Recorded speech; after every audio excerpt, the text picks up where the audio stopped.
अस्सलाम व्यूवर्स, खुशामदीद कहते हैं आपको अपने चैनल विजडम इनसाइड आउट में। नाज़रीन, हमने आपको मैट्रिक पार्ट 1 और पार्ट 2 के बायोलॉजी की एग्ज़ाम की प्रिपरेशन के लिए आपको हेल्प आउट करने का प्लान किया।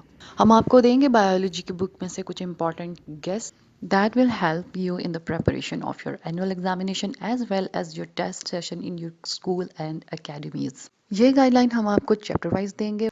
वन बाय वन हम सारे चैप्टर्स में से शॉर्ट क्वेश्चन और इम्पोर्टेंट डिटेल क्वेश्चन पर बात करेंगे और साथ ही साथ हम आपको पास्ट पेपर्स को मद्देनजर रखते हुए बताएंगे कि कौन से क्वेश्चन के पेपर में आने के चांसेस इस दफ़ा ज़्यादा हैं। अगर आप एक अच्छे पढ़ने वाले स्टूडेंट हैं तो इस वीडियो को एक दफ़ा पूरा ज़रूर देख लीजिएगा, क्योंकि इस वीडियो में आपको वो क्वेश्चंस हाईलाइट करके बताए जाएंगे जिनके चांसेस पेपर में आने के ज़्यादा हैं। और साथ ही साथ ये उन स्टूडेंट्स को भी हेल्प आउट करने जा रहा है जिनसे किसी भी वजह से सारा साल प्रेपरेशन नहीं हो सकी, लेकिन अब वो अपने एग्जाम के लिए वरीड है। So no need to being worried anymore. बस हमारे चैनल विजडम इनसाइड आउट से जुड़े रहिए and find a lot of benefits.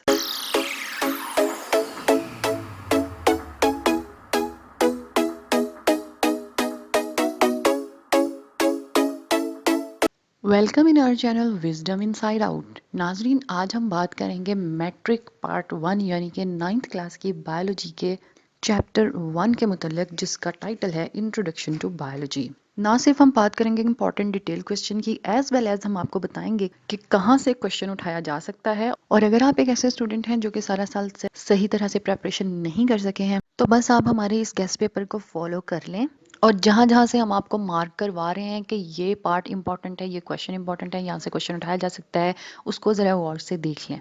इस पैटर्न को फॉलो करते हुए आपकी तैयारी हो जाएगी मिनटों में। And I am pretty sure you can secure more than 70% marks after following this guideline। मगर ठहरिए, ये 70% सिर्फ उनके लिए जिन्होंने सारा साल प्रिपरेशन नहीं की, मगर वो स्टूडेंट्स जो कि अच्छी तैयारी के साथ हमारी वीडियोस को देख रहे हैं वो भी इस गाइडलाइन को फॉलो करें। Definitely they will secure 90 to 100% marks. किसी भी किस्म का टाइम वेस्ट किए बगैर बढ़ते हैं जी अपने चैप्टर नंबर 1 की तरफ। सबसे पहले तो आपने ओपन कर लेना है जी अपना फर्स्ट चैप्टर, और थ्रू आउट इसको जो स्टार्ट के पेजेस हैं इसको एज़ इट इज़ रटने की ज़रूरत नहीं है। आप जस्ट इसको स्टडी करें यहाँ तक आपने इसको जस्ट स्टडी करना है जी, यहाँ तक लेवल ऑफ ऑर्गेनाइजेशन से ऊपर ऊपर, ठीक है। यहाँ तक ना अब जो याद करने वाली बात है इन पेजेस में वो मैं आपको बताती हूँ। एक तो इनमें से एक आध MCQs उठा लिया जाता है, ठीक है। MCQs पॉइंट ऑफ व्यू से आपने इसको प्रिपेयर कर। दूसरी चीज़ जो लाज़मी पेपर में आती है ना वो डेफिनेशंस हैं, और लाज़मी ये है कि 2 मार्क्स का क्वेश्चन जो है ना, शॉर्ट क्वेश्चन, वो इन डेफिनेशंस में से उठा लिया जाता है। अब इनमें आपने इसको एक एक डेढ़ लाइन की डेफिनेशन है, और ये भी कोई बहुत ज़्यादा मुश्किल नहीं है। ज़्यादातर तो इसके जो है ना वो वर्ड के अंदर ही इसकी डेफिनेशन है। अगर आप इंटेलिजेंट है ना, आप लोगों के लिए कोई मुश्किल चीज़ नहीं इसको रिमेंबर करना। खैर ये जी, यहाँ से 2 मार्क्स का क्वेश्चन उठाया जाता है। बेसिकली ये जो है ना, जितनी भी फील्ड्स बताई, ये करियर्स इन बायोलॉजी, ये सारी agriculture, animal husbandry, horticulture, farming, ये सारा यहाँ तक इसमें से शॉर्ट क्वेश्चन और MCQs उठाए जाते हैं। और सम टाइम किसी एक साइंटिस्ट की सर्विसेज पे आपसे 2 मार्क्स का शॉर्ट क्वेश्चन इस पे भी उठा लिया जाता है। ज़्यादातर वैसे MCQs पॉइंट ऑफ व्यू से ये वाला कुरानिक पोर्शन और ये वाला portion MCQs point of view से ज़्यादा इंपॉर्टेंट है, और ये फील्ड जो हैं ये short question point of view से ज़्यादा इंपॉर्टेंट हैं। यहाँ से भी एक आध डेफिनेशन बनती है, बायोलॉजी की डेफिनेशन। खैर जी, इन डेफिनेशंस पे अगर हम मज़ीद इसकी इम्पोर्टेंस पे बात करें तो इसमें बायोटेक्नोलॉजी और इन्वायरमेंटल बायोलॉजी, फिजियोलॉजी और वैसे तो सारी ही इम्पॉर्टेंट हैं, इनमें से कोई एक आध उठा ली जाती है according to the choice of the paper composer.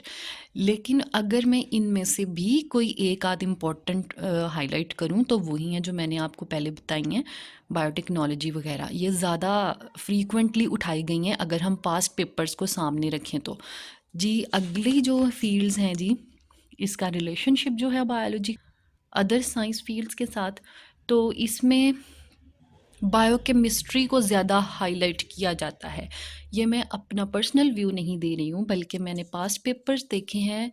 जब भी मैंने पास्ट पेपर ऑब्ज़र्व किए उसमें सबसे ज़्यादा उठाया जाने वाला क्वेश्चन बायोकेमिस्ट्री और बायोटेक्नोलॉजी था, जो मैंने यहाँ पे आपको बताया है। अब बात करते हैं करियर्स इन बायोलॉजी में।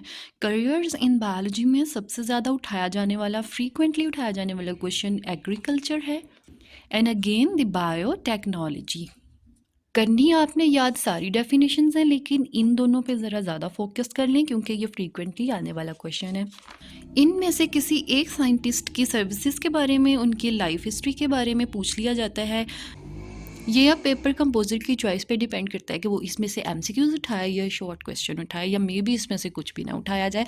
लिहाजा इसको जस्ट एक दफ़ा स्टडी ज़रूर कर लीजिए। आगे अब जो क्वेश्चन आ रहा है ये detail question point of view से बहुत ज़्यादा इम्पॉर्टेंट है। जी हाँ, मैं लेवल्स ऑफ ऑर्गेनाइजेशन की बात कर रही हूँ।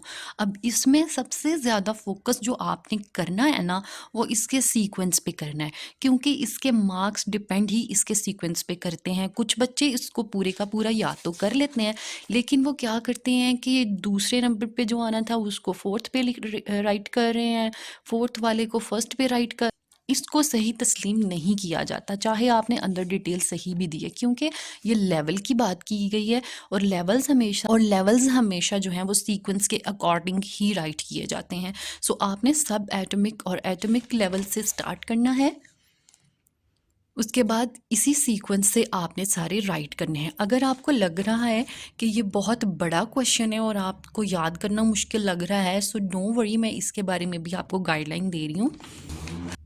अगर तो आप अच्छे बच्चे हैं और कंपटीशन में हैं तो फिर तो आपको एज़ इट इज़ पूरा याद कर लेना बेटर है, आपके मार्क्स का मामला है भाई। लेकिन अगर वो स्टूडेंट जिन्होंने पहले नहीं पूरा पढ़ा हुआ चैप्टर, लेकिन अब वो वरीड हैं, पासिंग मार्क्स लेना चाहते हैं, अच्छे मार्क्स के साथ पास होना चाहते हैं, उनको मैं कह रही हूँ कि वो क्या करें, जस्ट इनकी डेफिनेशंस याद कर लें कि सब एटॉमिक और एटॉमिक लेवल होता क्या है, ठीक है। डेफिनेशंस याद कर लें और थोड़ी सी जो इम्पॉर्टेंट डिटेल इसमें आती है ना वो याद कर लें। लाइक इनका सीक्वेंस राइट करें पहले, फिर मार्कर के साथ इनके टॉपिक्स को हाईलाइट करें और उसके अंदर जो डिटेल है ना वो एज इट इज़, बेशक आप सारी की सारी ना दें, सीधा सीधा इंपॉर्टेंट बातों को वहाँ पे राइट कर दें, तो भी आपका डिटेल क्वेश्चन वर्डफुल कंसीडर हो सकता है और आप कुछ ना होने की बजाय बहुत कुछ अचीव कर सकते हैं। जैसे देखें ना, आप राइट करें जी, ये हेडिंग राइट करें, उसके बाद इन दोनों की डेफिनेशन राइट कर दें और एक एक एग्जांपल दे दें। उसके बाद आप राइट करें जी ये, लेकिन सीक्वेंस का ख्याल रखिएगा, ये राइट करें मॉलिक्यूलर लेवल, इसकी डेफिनेशन राइट करें और एक ये बता दें इसकी 2 टाइप्स होती हैं, माइक्रो मॉलिक्यूल्स, मैक्रो मॉलिक्यूल्स, इनका जिक्र कर दें और इनकी एक एक एग्जाम्पल दे दें। उसके बाद आप जी ऑर्गेनेली और सेल लेवल पे आ जाएं, जस्ट ऑर्गेनेली की डेफिनेशन राइट करें और एक एग्जांपल दे दें। टिश्यू पे आएँ, टिश्यू की डेफिनेशन राइट कर दें, एक एग्जांपल दे दें। ऑर्गन एंड ऑर्गन सिस्टम पे आएँ, इनकी डेफिनेशन राइट करें, एक एग्जांपल दे दें। फर्दर डिटेल्स भले ही आप ना करें, लेकिन मैं सिर्फ उन स्टूडेंट्स की बात कर रही हूँ कि जिनको पास होने के लाले पड़े हैं, लेकिन वो बच्चे जो कंपटीशन में हैं उनको पूरा राइट करना होगा, क्योंकि आप ने आखिर सारा साल मेहनत की है। Then you have to must write on the paper which you learn the whole of the year. उसके बाद जी आपने इंडिविजुअल लेवल की डेफिनेशन राइट करें, 1 एग्जांपल, पॉपुलेशन की डेफिनेशन राइट करें, ओनली 1 एग्जांपल, कम्युनिटी लेवल की डेफिनेशन राइट करें, only 1 example, and then final biosphere level पे जाएं, एक डेफिनेशन और एक एग्जांपल। ये काफ़ी होगा, इससे भी आपको काफ़ी मार्क्स मिल जाएंगे और ना सिर्फ आप पासिंग मार्क्स बल्कि बहुत अच्छे मार्क्स भी सिक्योर कर लेंगे। रही बात इस क्वेश्चन की इम्पॉर्टेंस की, तो यस, ये डिटेल क्वेश्चन के पॉइंट ऑफ व्यू से एक इम्पॉर्टेंट क्वेश्चन है, अक्सर उठा लिया जाता है पेपर में ये क्वेश्चन, और इसमें देखा यही जाता है कि बच्चे ने सीक्वेंस सही तरह से राइट किया है या नहीं किया, और डेफिनेशन सही राइट की हुई है और एग्जांपल दी है या नहीं दी। अब आ जाते हैं हम सेलुलर ऑर्गेनाइजेशन पे।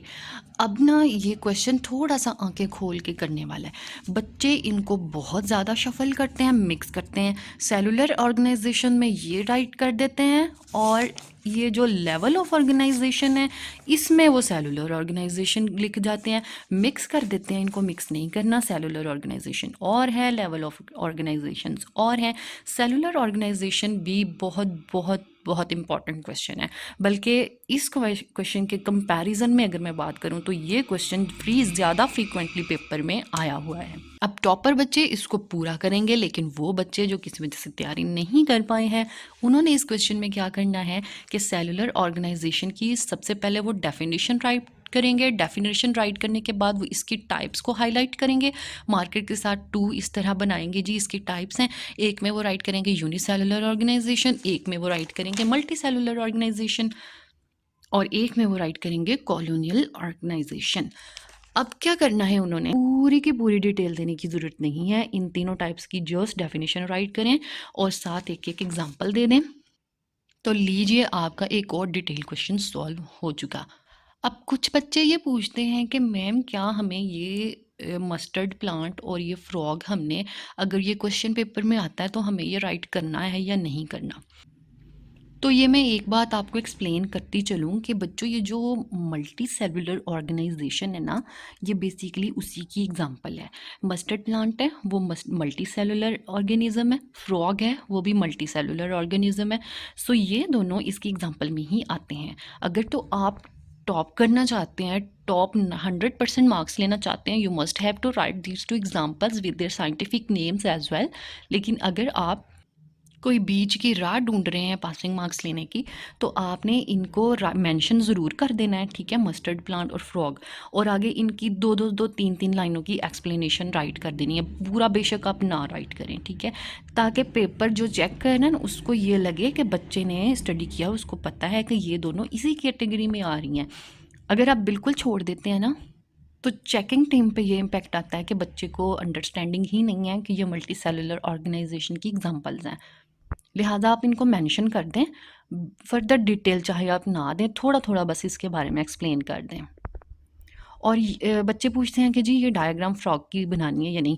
ऐसी कोई डायग्राम नहीं बनाते होते जिसमें कोई लेबलिंग नहीं है। डायग्राम इस तरह बनाई जाती है, ये देखें। अगर आप पेपर में ये क्वेश्चन कर रहे हैं ना अटैम्प्ट, तो बिला बेशक आप ना दें, ये वाली डायग्राम ना बनाएं। लेकिन ये क्योंकि प्रैक्टिकल वर्क के लिए है, जब ये प्रैक्टिकल आप पार्ट 2 में प्रैक्टिकल देंगे ना, फिर आपको दोबारा से इसके मतलब गाइडलाइन दी जाएगी। ये भी सारा आपने नहीं करना है, बिल्कुल जी, ये प्रैक्टिकल वर्क है, ये आपने पेपर की तैयारी के लिए, इसको नहीं याद करना, छोड़ दें जी, ये भी छोड़ दें जी। ये आगे इसकी एक्सरसाइज MCQs को रट लें जी, मार लें रट्टा, क्योंकि एक आध उठा लिया जाता है MCQs इसकी एक्सरसाइज में से भी। और बाकी ये वही जो मैंने आपको डेफिनेशंस बताई थी कि फ़र्स्ट आपने करनी है। लिहाजा अब आपको काफ़ी हद तक एस्टिमेट हो चुका होगा कि कहाँ से आपने डिटेल क्वेश्चन प्रिपेयर करना है, कहाँ से आपने शॉर्ट क्वेश्चन प्रिपेयर करना है और कहाँ से आपने MCQs पॉइंट ऑफ व्यू से स्टडी करना है इस चैप्टर को। आई होप आपको मुकम्मल गाइडलाइन इस चैप्टर के बारे में मिल चुकी है। अगर आप समझते हैं कि मैंने वाकई एफर्ट की है और आपको गाइड किया है अबाउट योर एग्जामिनेशन प्रिपरेशन और आपको इससे खातिरख्वाह फ़ायदा हासिल हुआ है, तो लाजमी हमारी इस वीडियो को लाइक कीजिए। और अगर आपने हमारे चैनल को अभी तक सब्सक्राइब नहीं किया तो रिवार्ड की सूरत में हमारे चैनल को सब्सक्राइब करना मत भूलिए और इसको साथ साथ अपने बाकी दोस्तों के साथ भी शेयर करें, ताकि खल्क़े खुदा का जितना ज़्यादा हो सके भला। चैप्टर 2 पे हम अपनी नेक्स्ट वीडियो में बात करेंगे, 1 बाय 1 सारे चैप्टर्स को क्लियर करेंगे। लेकिन अगर आप चाहते हैं किसी एक चैप्टर पे हम पहले रिव्यू दे दें, उसके मतलब आपको गाइड पहले कर दिया जाए, तो हमें कमेंट सेक्शन में बताएं। हम आपकी डिमांड के अकॉर्डिंग, रिक्वेस्ट के अकॉर्डिंग उसी चैप्टर को पहले ले आएंगे, उसके गेस्ट पहले दे देंगे। सो जी, करें तैयारी इसके अकॉर्डिंग और छा जाएँ जी। बेस्ट ऑफ लक, मेरी दुआएँ आपके साथ हैं। Stay successful. मिलते हैं अगली एक्साइटिंग सी एपिसोड के साथ।